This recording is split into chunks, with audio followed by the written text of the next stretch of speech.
Hello. So this morning we're going to try putting down our radiant heat, and I've never done this before, so I had to put a lot of thought into it. But I came up with 4 strategies that I hope will really help me out. Number one, and this is probably the most important one, is to come up with a plan, and a plan on paper. And to do that, I took my house design and I overlaid a grid. Don't know if you can see it, but I just laid a 1x1 grid all over my house. And then I used that grid to help me lay out the actual runs of the spirals and the radiant heat system. When I did that, I was able to calculate how long each loop was and adjust it up or down in order to make it the right amount, which is somewhere just short of 300 feet. You don't want to do much more than that because half-inch line can't really be pushed much more than that, and too much less, you get down to 150 feet or so, you're really just wasting your time. Another thing I did was I got these are electrical bends. They're available for $1 a piece over at the hardware store. I'm going to put these underneath the manifold, and that's going to make my life a little bit easier for turning them up. These also serve as your protection going through the concrete slab, so you don't have to put anything special otherwise. You just run them through here and you're done. It's real fast. Also picked up one of these. We're going to see how this thing works. It was kind of pricey, but at the end of the day, I've seen people actually try to use zip ties going to the welded wire fabric, and that just looked exhausting. So I got this, and we'll just see how it goes. The last thing I did was I put the actual manifolds in the final position and got them in place really well, and put them up.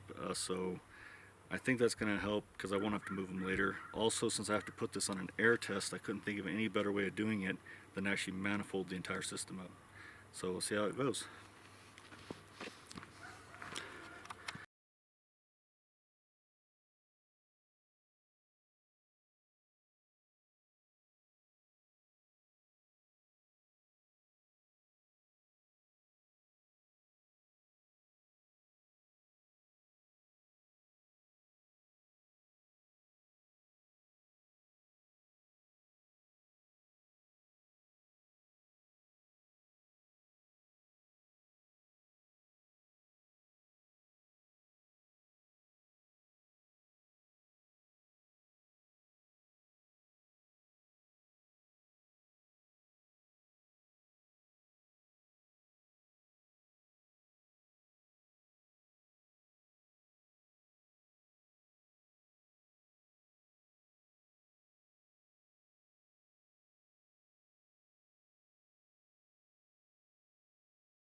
Yeah, slowly climbing up here.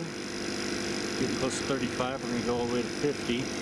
And let that sit for a little while. I'm going to walk around, listen for any hisses, probably in the manifolds, the best place to look first.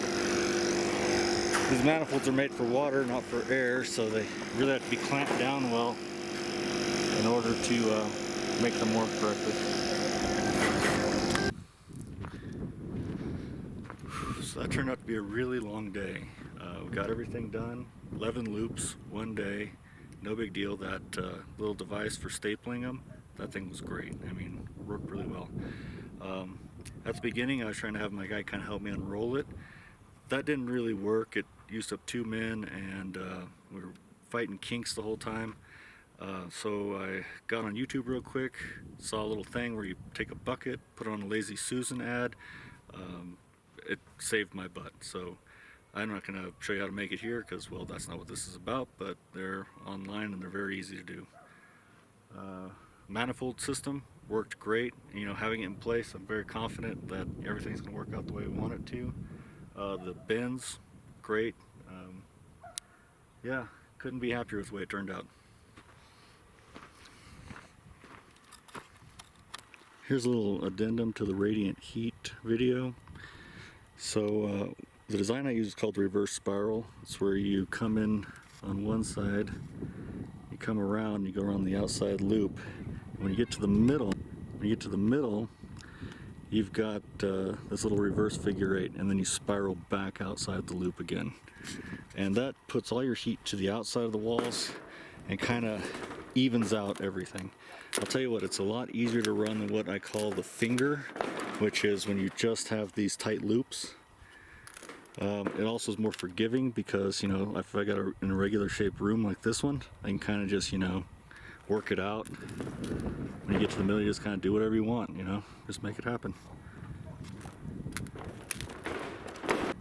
So to speak to this reverse spiral very quickly on a tip that I learned while I was designing this is that if you have a long dimension like this and a short dimension like this, what you want to do is have your short dimension have an odd number of runs.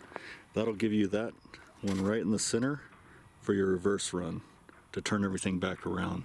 If you do an even number, you'll catch yourself up in the middle and have to kind of short or widen your spiral. And that's okay, it's just, you know, just so you know. Another thing is when you first start laying it out and you're coming around your first loop around the long edge, you get back to your point of beginning and then you just leave 2 feet. Then you get to the corner, leave 2 feet, get down here, leave 2 feet, back to here 2 feet, and you keep on going around like that. And when you come back out, once you get to this point, you'll be just right in between everything, and it makes so much sense. It's very easy to come out of your spiral. And that's just one of the reasons why this is an easier system. As long as you plan it out, you'll be very happy with it.